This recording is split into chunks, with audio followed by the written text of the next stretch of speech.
السلام علیکم ورحمۃ اللہ وبرکاتہ۔ یہ ذکر پہلے آ چکا ہے کہ لوط علیہ السلام سیدنا ابراہیم علیہ السلام کے بھتیجے تھے۔ سیدنا لوط علیہ السلام کے باپ کا نام ہاران تھا، جو تارخ یعنی آزر کے بیٹے تھے۔ اللہ تعالیٰ نے لوط علیہ السلام کا پورے قرآن میں 27 بار ذکر کیا ہے۔ یہ ذکر 14 سورتوں میں متفرق مقام پر آیا ہے۔ آپ کا والد آپ کے بچپن ہی میں فوت ہو گیا تھا، اس لیے آپ نے اپنے دادا آزر کے گھر اپنے چچا ابراہیم علیہ السلام کے ہاں پرورش پائی۔ یہی وجہ ہے کہ ابراہیم علیہ السلام کو ان سے بے حد محبت تھی۔ جس وقت پوری قوم سیدنا ابراہیم علیہ السلام کے خلاف اٹھ کھڑی ہوئی اور انہیں آگ میں ڈالا گیا، اس کٹھن وقت میں صرف لوط علیہ السلام ہی وہ شخصیت تھے جو آپ پر ایمان لا چکے تھے، جیسا کہ اللہ تعالیٰ نے فرمایا فآمن له لوط، ان پر لوط ایمان لے آئے۔ پھر جب ابراہیم علیہ السلام نے ہجرت کی تو لوط علیہ السلام نے بھی ان کے ساتھ ہجرت کی۔ اللہ تعالیٰ فرماتے ہیں وقال انی مہاجر الی ربی انہ هو العزیز الحکیم، اور کہنے لگے کہ میں اپنے رب کی طرف ہجرت کرنے والا ہوں، وہ بڑا ہی غالب اور حکیم ہے۔ اس سے پہلے ہم ذکر کر آئے ہیں کہ جب ابراہیم علیہ السلام مصر سے فلسطین واپس چلے گئے تو آپ نے اپنے بھتیجے لوط کو سدوم بستی کی طرف بھیج دیا۔ یہ بحر مردار کے پاس ایک بستی تھی، تجارتی مرکز اور مسافروں کے لیے آرام کی جگہ تھی۔ یہ کافر قوم تھی، ان میں ایک بھی مومن نہیں تھا۔ اللہ تعالیٰ فرماتے ہیں فأخرجنا من كان فيها من المؤمنين فما وجدنا فيها غير بيت من المسلمين، پس جتنے ایماندار وہاں تھے ہم نے انہیں نکال لیا، اور ہم نے وہاں مسلمانوں کا صرف ایک ہی گھر پایا۔ یہ سب لوگ کافر تھے، لوگوں میں سب سے زیادہ فاسق اور فاجر تھے۔ ان لوگوں نے ایسی برائیاں ایجاد کی کہ ان سے پہلے کائنات میں کسی نے نہ کی تھیں۔ چنانچہ اللہ فرماتے ہیں اذ قال لقومه اتأتون الفاحشة ما سبقكم بها من احد من العالمین، جب لوط نے اپنی قوم سے کہا تم ایسی فحاشی اور بے حیائی کا ارتکاب کرتے ہو جو جہانوں میں تم سے پہلے کسی شخص نے نہیں کی۔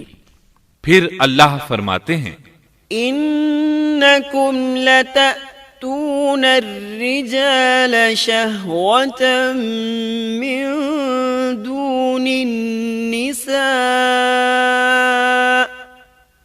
بل انتم قوم مسرفون،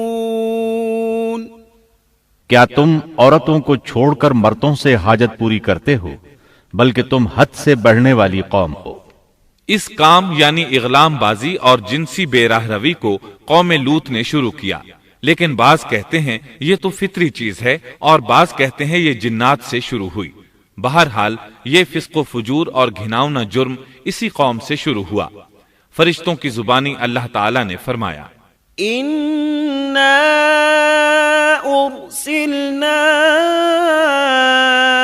إِلَىٰ قَوْمٍ مُجْرِمِينَ، فرشتوں نے کہا کہ ہم گناہگار قوم کی طرف بھیجے گئے ہیں۔ پھر کہنے لگے إِلَّا آلَ لُوطٍ إِنَّا لَمُنَجُّوهُمْ أَجْمَعِينَ إِلَّا امْرَأَتَهُ قَدَّرْنَا إِنَّهَا لَمِنَ الْغَابِرِينَ، مگر خاندان لوط کہ ہم ان سب کو تو ضرور بچا لیں گے، سوائے اس کی بیوی کے کہ ہم نے اسے رکنے اور باقی رہ جانے والوں میں مقرر کر دیا ہے۔ اسی طرح لوط علیہ السلام نے ان سے کہا أتأتون الذكران من العالمين وتذرون ما خلق لكم ربكم من أزواجكم بل أنتم قوم عادون۔ کیا تم جہان والوں میں سے مردوں کے ساتھ شہوت رانی کرتے ہو اور تمہاری جن عورتوں کو اللہ نے تمہارا جوڑ بنایا ہے ان کو چھوڑ دیتے ہو، بلکہ تم ہو ہی حد سے گزر جانے والے۔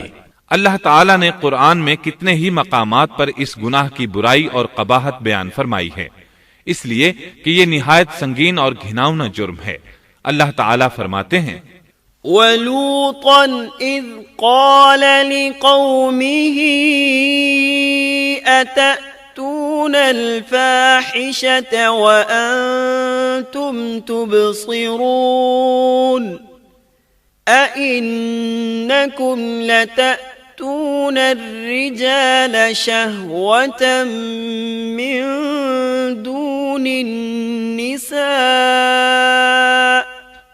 بل انتم قوم تجہلون۔ اور لوط کا ذکر کر جبکہ اس نے اپنی قوم سے کہا کہ کیا باوجود دیکھنے بھالنے کے پھر بھی تم بدکاری کرتے ہو؟ یہ کیا بات ہے کہ تم عورتوں کو چھوڑ کر مردوں کے پاس شہوت سے آتے ہو؟ حق یہ ہے کہ تم بڑی ہی نادانی کر رہے ہو۔ اللہ تعالیٰ نے اس قوم کی قبیح خصلتوں کا جتنا ذکر کیا ہے کسی اور قوم کا نہیں کیا۔ انہیں کافر، مجرم، جاہل اور حد سے بڑھنے والا کہا گیا، کہیں فضول خرچی کرنے والے اور فاسق کہا گیا۔ یہ تمام برائیاں ان میں موجود تھیں۔ اللہ تعالیٰ فرماتے ہیں وَلُوطًا إِذْ قَالَ لِقَوْمِهِ إِنَّكُمْ لَتَأْتُونَ الْفَاحِشَةَ مَا سَبَقَكُمْ بِهَا مِنْ أَحَدٍ مِّنَ الْعَالَمِينَ أَإِنَّكُمْ لَتَأْتُونَ الرِّجَالَ وَتَقْطَعُونَ السَّبِيلَ وَتَأْتُونَ فِي نَادِيكُمُ الْمُنكَرَ۔ اور لوط کو یاد کرو جب انہوں نے اپنی قوم سے کہا تم ایسی فحاشی کرتے ہو کہ تم سے پہلے کسی جہاں والے نے نہیں کی۔ کیا تم مردوں کے پاس بدفعلی کے لیے آتے ہو اور راستوں میں ڈاکے ڈالتے ہو اور مجالس میں نہایت برے کام کرتے ہو؟ یہ لوگ اس قدر خبیث تھے کہ بھری مجلس میں برے برے کام کرتے تھے۔ مثلا سب کی موجودگی میں زوردار آواز کے ساتھ ہوا خارج کرتے، پھر اپنی اس حرکت پر ہنستے۔ غرض یہ کہ برائی کی تمام تر صفات ان میں موجود تھیں۔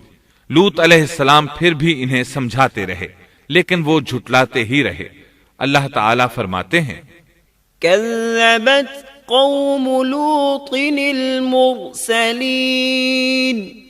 إذ قال لهم أخوهم لوط ألا تتقون إني لكم رسول أمين فاتقوا الله وأطيعون وما أسألكم عليه من أجر إن أجري إلا على رب العالمين۔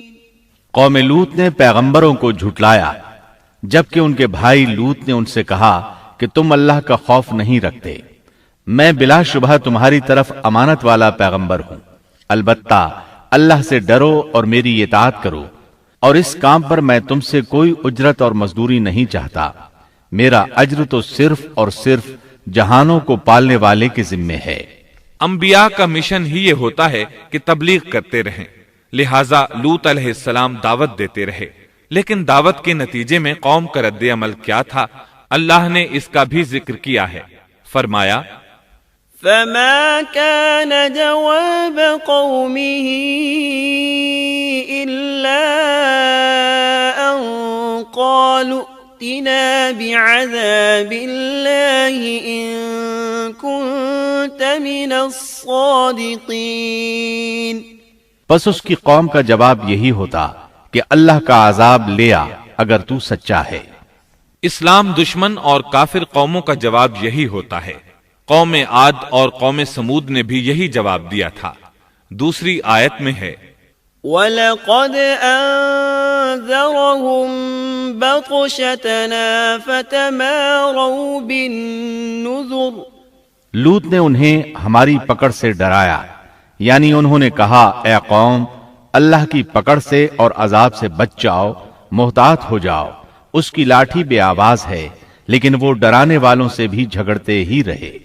ایک اور آیت میں اللہ فرماتے ہیں وَمَا كَانَ جَوَابَ قَوْمِهِ إِلَّا أَن قَالُوا أَخْرِجُوهُم مِّن قَرْيَتِكُمْ إِنَّهُمْ أُنَاسٌ يَتَطَهَّرُونَ، اور ان کی قوم سے کوئی جواب نہ بن پڑا بجز اس کے کہ آپس میں کہنے لگے کہ ان لوگوں کو اپنی بستی سے نکال دو، یہ پاک باز بننے کی کوشش کرتے ہیں۔ چونکہ یہ سب کے سب لوگ فحاشی، عریانی، بے حیائی، بے غیرتی، فسق و فجور اور بدکاری میں مصروف تھے، ان کے نزدیک پاکیزگی اختیار کرنا بے معنی کام بن چکا تھا۔ لوط علیہ السلام اور ان کی بیٹیوں کے علاوہ کوئی شخص پاک نہ تھا، سب کے سب غلاظت میں ڈوبے ہوئے تھے۔ چنانچہ انہوں نے لوط علیہ السلام کو اپنی بستی سے نکال باہر کرنے کا فیصلہ کیا۔ کہنے لگے قالوا لئن لم تنته يا لوط لتكونن من المخرجين قال إني لعملكم من القالين، اے لوط اگر تو اپنے اس واز و نصیحت سے باز نہ آیا تو ضرور تجھے نکال دیا جائے گا۔ اس پر لوط نے فرمایا میں بھی تمہارے اس گھناونے عمل سے بیزار ہو چکا ہوں۔ چنانچہ لوط علیہ السلام اس موقع پر وہاں سے نکل آئے اور اپنے رب سے یوں دعا گو ہوئے رب نجنی وأہلی مما يعملون، اے میرے پروردگار مجھے اور میرے اہل کو ان کے عمل سے بچا لے اور نجات عطا فرما۔ کتنی ہی آیات میں ہے کہ ان لوگوں نے لوط علیہ السلام کو بستی سے نکالنے کا عزم کر رکھا تھا، اور لوط علیہ السلام اس پوری بستی میں بے یار و مددگار تھے۔ وہاں ان کا کوئی خاندان تو تھا نہیں، لہٰذا گھر میں ہی بیٹھے رہے، دعا کرتے رہے۔ قال رب انصرنی علی القوم المفسدین، اے پروردگار اس فسادی قوم کے خلاف میری مدد فرما۔ اس دعا سے اس قوم کی ایک اور خصلت معلوم ہوئی، اور وہ یہ کہ وہ فسادی بھی تھے۔ سو اللہ نے دعا قبول فرمائی، فرشتے بھیجے، جبرائیل، میکائیل اور ملک الموت، اور بعض روایات کے مطابق اسرافیل کو بھی ان کے ساتھ بھیجا گیا۔ وہ سب سے پہلے ابراہیم علیہ السلام کے پاس آئے تاکہ انہیں اسحاق علیہ السلام کی بشارت دیں۔ آخر کار یہاں سے فرشتوں نے سدوم کا رخ کیا۔ یہ فرشتے وہاں نوجوان لڑکوں کی صورت میں پہنچے، ان کی ٹولیوں کے پاس سے گزرے تاکہ انہیں آزما لیا جائے، ان پر حجت قائم ہو جائے۔ مطلب یہ کہ اللہ تعالیٰ نے فرشتوں سے کہا تھا کہ ان لوگوں کو اس وقت تک ہلاک نہ کرنا جب تک کہ ان کے نبی کو ان پر الزام لگاتے نہ دیکھ لو۔ چنانچہ یہ فرشتے نوجوان اور خوبرو لڑکوں کی صورت میں بستی کے کنارے پہنچ گئے۔ لوط علیہ السلام کی ایک بیٹی بستی سے باہر کنارے پر رہتی تھی۔ جب اس نے انہیں دیکھا تو ڈر گئی۔ اس نے سوچا ہماری قوم کے لوگوں نے اگر انہیں دیکھ لیا تو ضرور ان سے برائی کر کے رہیں گے، اس لیے وہ اپنے والد لوط علیہ السلام کی طرف دوڑی۔ ان کے پاس پہنچ کر کہنے لگی میں نے چند نوجوان لڑکوں کو دیکھا ہے اور میں ان کے بارے میں خوفزدہ ہوں۔ لوط علیہ السلام جلدی سے ان کی طرف آئے، ان سے پوچھا آپ کیسے آئے ہیں؟ انہوں نے بتایا ہم آپ کے مہمان ہیں۔ لوط علیہ السلام چاہتے تھے انہیں باہر ہی سے دوسری طرف روانہ کر دیں، لیکن جب انہوں نے کہا کہ ہم مہمان ہیں تو وہ انہیں جانے کے لیے نہ کہہ سکے، چنانچہ ان سے بولے اللہ کی قسم زمین کی پشت پر اس سے خبیث اور گندی قوم ہم نے نہیں دیکھی، اور نہ ہی کسی کے بارے میں ایسا معلوم ہوا۔ آپ نے دوبارہ، سہبارہ اور پھر چوتھی بار بھی ان سے یہی بات کہی تاکہ ان نوجوانوں کو حالات کا علم ہو جائے، وہ بھانپ لیں، لیکن وہ تو فرشتے تھے اور لوط علیہ السلام کی قوم کے خلاف گواہی تلاش کر رہے تھے۔ آخر لوط علیہ السلام انہیں اپنے گھر لے آئے، انہیں بٹھایا۔ لوط علیہ السلام کی بیوی کافر تھی اور قوم کے ساتھ تھی۔ وہ باہر گئی اور اس نے لوگوں کو بتایا کہ اس نے لوط علیہ السلام کے گھر میں ایسے خوبصورت چہروں والے نوجوان دیکھے ہیں کہ زمین پر آج تک ان جیسے کہیں نظر نہیں آئے۔ یہ سنتے ہی وہ سب لوط علیہ السلام کے گھر کی طرف لپکے۔ قرآن کریم میں آتا ہے، وَجَاءَهُ قَوْمُهُ يُهْرَعُونَ إِلَيْهِ وَمِن قَبْلُ كَانُوا يَعْمَلُونَ السَّيِّئَاتِ۔ لوگ جلدی سے اس کی طرف لپکے اور وہ اس سے پہلے فحاشی کے عادی بن چکے تھے۔ ایک جگہ الفاظ ہیں، شہر کے لوگ خوش ہوتے ہوئے آئے۔ وہ اس حد تک فاسق اور فاجر بن چکے تھے کہ خوش ہوتے ہوئے وہاں آئے تاکہ ان خوبصورت لڑکوں سے لذت حاصل کر سکیں۔ یہ گھر کے سامنے پہنچ گئے تو لوط علیہ السلام انہیں روکنے کے لیے گھر سے نکلے۔ ان سے فرمایا، یا قوم ہؤلاء بناتی، اے میری قوم، تمہاری خواہش کے لیے میری بیٹیاں موجود ہیں، یعنی قوم کی عورتیں موجود ہیں۔ نبی قوم کا باپ ہوتا ہے، اس کی بیویاں قوم کی مائیں اور قوم کی عورتیں اس کی بیٹیاں شمار ہوتی ہیں، جیسا کہ سورہ ہود میں آتا ہے۔ قال یا قوم هؤلاء بناتي هن أطهر لكم فاتقوا الله ولا تخزون في ضيفي أليس منكم رجل رشيد۔ کہنے لگے، اے میری قوم، میری یہ بیٹیاں تمہارے لیے پاکیزگی کا باعث ہیں، لہٰذا اللہ سے ڈرو اور مجھے میرے مہمانوں کے بارے میں رسوا نہ کرو۔ کیا تم میں کوئی بھلا شخص موجود نہیں؟ آپ کی بات کے جواب میں انہوں نے کیا جواب دیا؟ قرآن مجید میں آتا ہے، قالوا لقد علمت ما لنا في بناتك من حق وإنك لتعلم ما نريد قال لو أن لي بكم قوة أو آوي إلى ركن شديد۔ کہنے لگے، لوط، تو جانتا ہے تیری بیٹیوں یعنی قوم کی عورتوں سے ہمیں کوئی سروکار نہیں، ہم جو چاہتے ہیں تمہیں خوب معلوم ہے۔ لوط کہنے لگے، کاش میرے پاس کوئی قوت ہوتی یا میں کسی مضبوط پناہ میں ہوتا۔ لوط علیہ السلام کے پاس کچھ بھی تو نہیں تھا، صرف ان کی اپنی بیٹیاں ان پر ایمان لائی تھیں، یہاں تک کہ ان کی بیوی بھی کافر تھی۔ بخاری اور مسلم کی روایت ہے، نبی کریم صلی اللہ علیہ وسلم نے فرمایا، اللہ تعالیٰ لوط پر رحمت فرمائے، وہ اللہ تعالیٰ کی طرف پناہ لیتے تھے۔ مفسرین کا کہنا ہے کہ لوط علیہ السلام کے بعد اللہ نے جو نبی بھیجا وہ کسی اونچے خاندان اور قبیلے کا چشم و چراغ ہوتا تھا جو اس کی حفاظت کرنے کے قابل ہوتا تھا۔ لوط علیہ السلام کے ساتھ کوئی مددگار نہیں تھا۔ ایک دوسرے مقام پر اللہ تعالیٰ فرماتے ہیں، وَجَاءَ أَهْلُ الْمَدِينَةِ يَسْتَبْشِرُونَ قَالَ إِنَّ هَؤُلَاءِ ضَيْفِي فَلَا تَفْضَحُونَ وَاتَّقُوا اللَّهَ وَلَا تُخْزُونَ قَالُوا أَوَلَمْ نَنْهَكَ عَنِ الْعَالَمِينَ قَالَ هَؤُلَاءِ بَنَاتِي إِن كُنتُمْ فَاعِلِينَ لَعَمْرُكَ إِنَّهُمْ لَفِي سَكْرَتِهِمْ يَعْمَهُونَ۔ اور شہر کے لوگ خوش ہوتے ہوئے آئے۔ لوط نے کہا، یہ میرے مہمان ہیں، مجھے رسوا نہ کرو، اللہ سے ڈرو اور مجھے ذلیل نہ کرو۔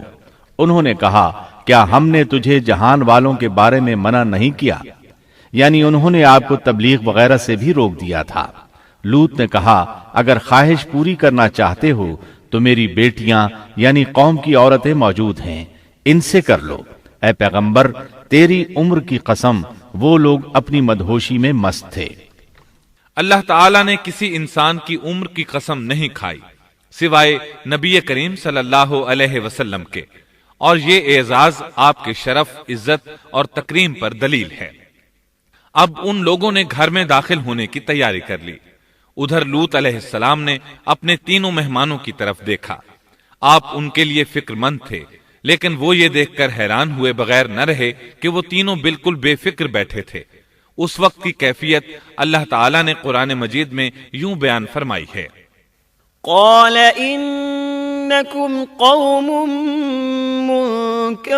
منکرون قالوا بل جئناك بما كانوا فيه يمترون وأتيناك بالحق وإنا لصادقون۔ لوط کہنے لگے تم لوگ تو کچھ انجان سے معلوم ہو رہے ہو۔ اس پر وہ کہنے لگے ہم تو تیرے پاس وہ فیصلہ لائے ہیں جس میں اس قوم کو شک تھا، اور ہم تیرے پاس حق لے کر آ چکے ہیں اور بے شک ہم سچے ہیں۔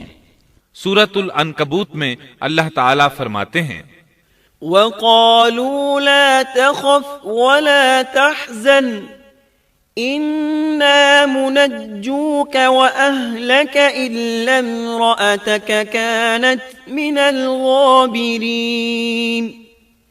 إنا منزلون على أهل هذه القرية رجزا من السماء بما كانوا يفسقون۔ فرشتوں نے کہا اے لوط نہ ڈر اور غم نہ کھا، یقیناً ہم تجھے اور تیرے اہل کو سوائے تیری بیوی کے نجات دیں گے، وہ پیچھے رہ جانے والوں میں سے ہوگی۔ ہم اس بستی والوں پر ان کے گناہوں کے سبب آسمان سے عذاب نازل کرنے والے ہیں۔ انہوں نے یہ بھی کہا، قالوا يا لوط إنا رسل ربك لن يصلوا إليك۔ کہنے لگے اے لوط ہم اللہ کے بھیجے ہوئے فرشتے ہیں، یہ لوگ تجھ تک نہ پہنچ پائیں گے، یعنی تجھے تکلیف نہیں پہنچا سکیں گے۔ پھر ان میں سے ایک شخص نے اندر داخل ہونے کی کوشش کی۔ جبریل اٹھے، انہیں ایک ایسی ضرب لگائی کہ تمام کے تمام اوندھے ہو گئے۔ اس بارے میں اللہ کا فرمان ہے، وَلَقَدْ رَاوَدُوهُ عَنْ ضَيْفِهِ فَطَمَسْنَا أَعْيُنَهُمْ۔ انہوں نے لوط کو اس کے مہمانوں کے بارے میں پھسلانے کی کوشش کی تو ہم نے ان کی آنکھیں مٹا ڈالی۔ اللہ تعالیٰ سورۃ القمر میں فرماتے ہیں، فَذُوقُوا عَذَابِي وَنُذُرِ۔ پس میرا عذاب اور ڈرانا چکھو۔ وہ دھمکیاں دینے لگے اور واپس جاتے ہوئے کہنے لگے ہم تجھ سے کل نبٹ لیں گے۔ انہوں نے سزا محسوس بھی کر لی لیکن پھر بھی توبہ نہ کی۔ اس وقت فرشتوں نے کہا، إِنَّ مَوْعِدَهُمُ الصُّبْحُ أَلَيْسَ الصُّبْحُ بِقَرِيبٍ۔ یقیناً ان کے وعدے کا وقت صبح کا ہے، اور کیا صبح بالکل قریب نہیں؟ صبح تک انہیں مہلت مل گئی۔ فرشتوں نے کہا، فَأَسْرِ بِأَهْلِكَ بِقِطْعٍ مِّنَ اللَّيْلِ وَاتَّبِعْ أَدْبَارَهُمْ وَلَا يَلْتَفِتْ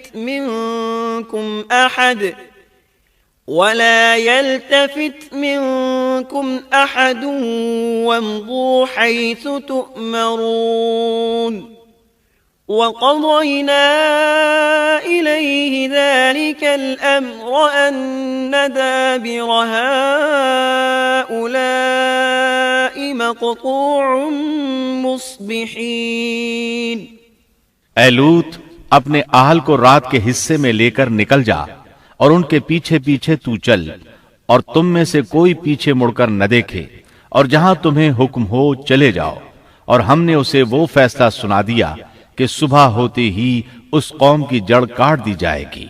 اسی طرح اللہ تعالی سورۃ الشعراء آیت 170 اور 171 میں فرماتے ہیں، فنجيناه وأهله أجمعين إلا عجوزا في الغابرين۔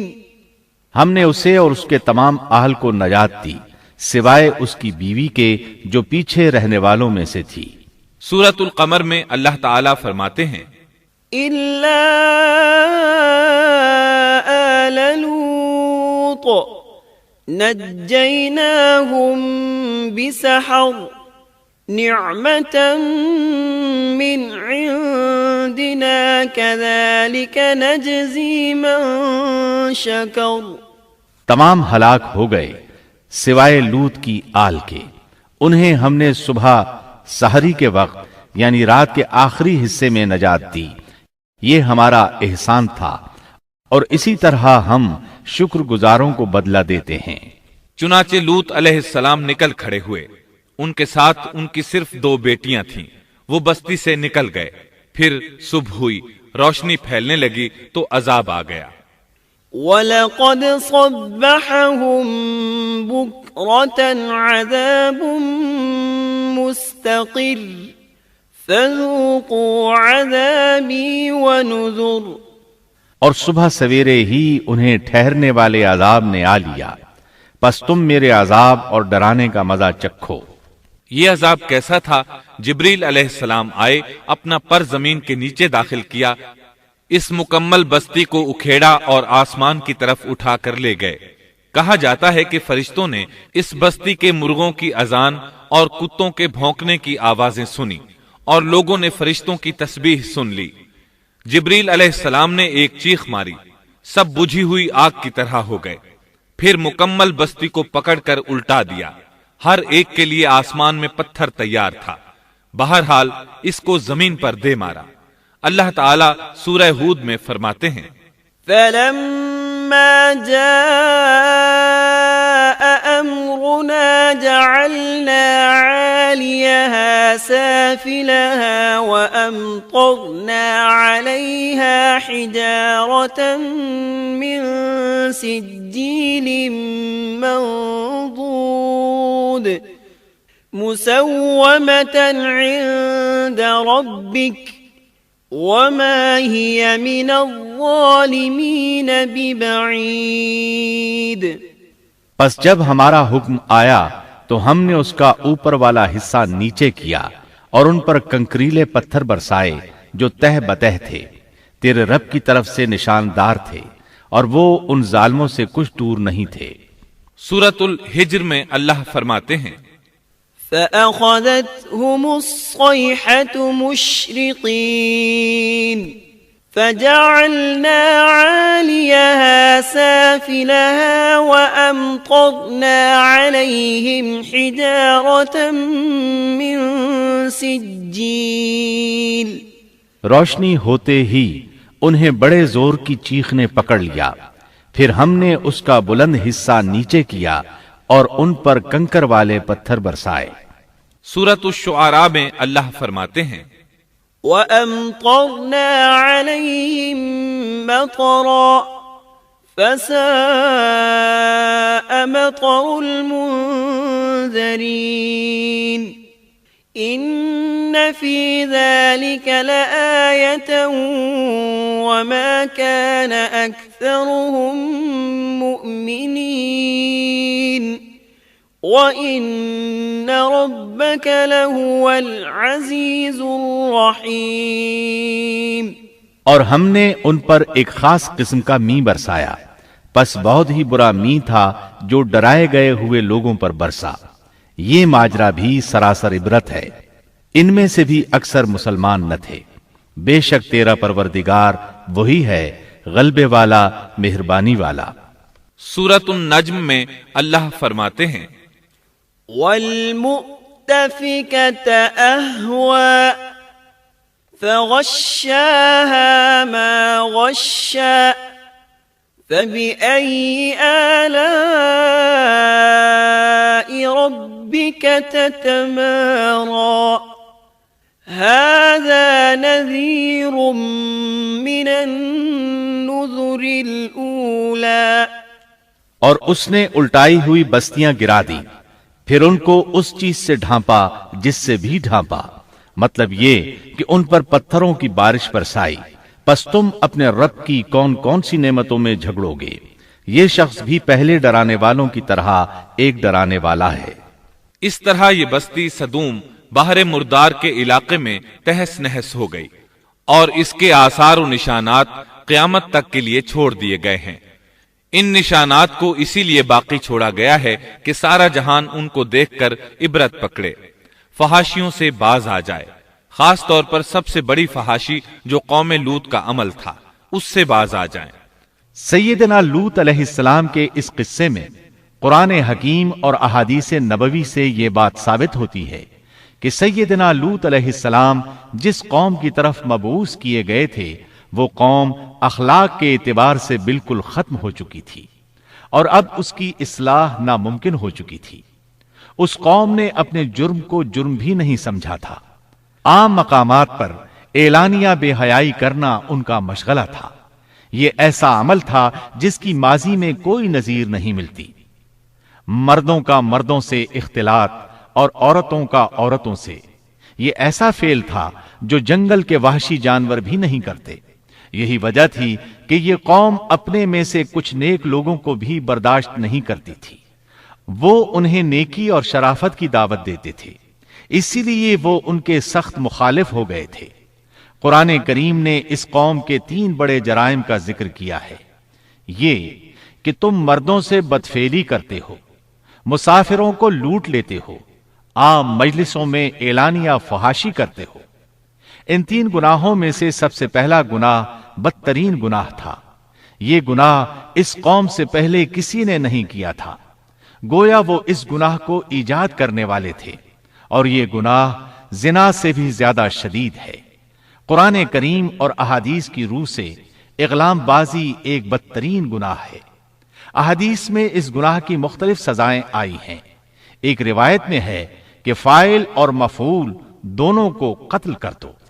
بستی سدوم عذاب کے نزول سے قبل کن حالات سے دوچار تھی، سورۃ الزاریات آیت 35 اور 36 میں یوں بیان ہوا ہے: پھر ہم نے ان سب لوگوں کو نکال لیا جو اس بستی میں مومن تھے، یعنی لوط علیہ السلام اور ان پر ایمان لانے والے، سو ہم نے اس بستی میں سوائے ایک گھر کے مسلمانوں کا کوئی گھر نہ پایا۔ اس کا مطلب ہے وہاں صرف سیدنا لوط علیہ السلام اور ان کا گھرانہ مسلمان تھا، باقی سب گھر کافروں کے تھے۔ اللہ تعالیٰ کسی قوم کی مکمل تباہی کا فیصلہ اس وقت تک نہیں کرتے جب تک کہ اس قوم میں کچھ قابل لحاظ بھلائی موجود ہو، مگر جب قوم کا حال یہ ہو جائے کہ اس میں بھلائی آٹے میں نمک کے برابر بھی باقی نہ رہے، تو ایسی صورت میں اللہ کا قانون یہ ہے کہ نبی اور اس پر ایمان لانے والوں کو اپنی قدرت خاص سے کسی نہ کسی طرح بچا لیا جاتا ہے، اور باقی لوگوں کے ساتھ وہی معاملہ کیا جاتا ہے جو ہوش مند تاجر اپنے ٹوکرے کے گلے سڑے پھلوں کے ساتھ کرتا ہے۔ اچھے پھل ان میں سے نکال لیتا ہے اور سڑے ہوئے باہر پھینک دیتا ہے۔ عذاب کے بعد اللہ تعالیٰ نے اس شہر کے کھنڈرات کے بارے میں سورۃ الزاریات آیت 37 میں یوں فرمایا ہے: اس عذاب کے بعد ہم نے وہاں بس ایک نشانی ان لوگوں کے لیے چھوڑ دی جو دردناک عذاب سے ڈرتے تھے۔ اس نشانی سے مراد بحیرہ مردار ہے۔ اس کا جنوبی علاقہ آج بھی ایک عظیم تباہی کے آثار پیش کر رہا ہے۔ ماہرین آثار قدیمہ کا خیال ہے کہ قوم لوط کے 5 بڑے شہر شدید زلزلے سے زمین میں دھنس گئے تھے، اور ان کے اوپر بحیرہ مردار کا پانی پھیل گیا تھا۔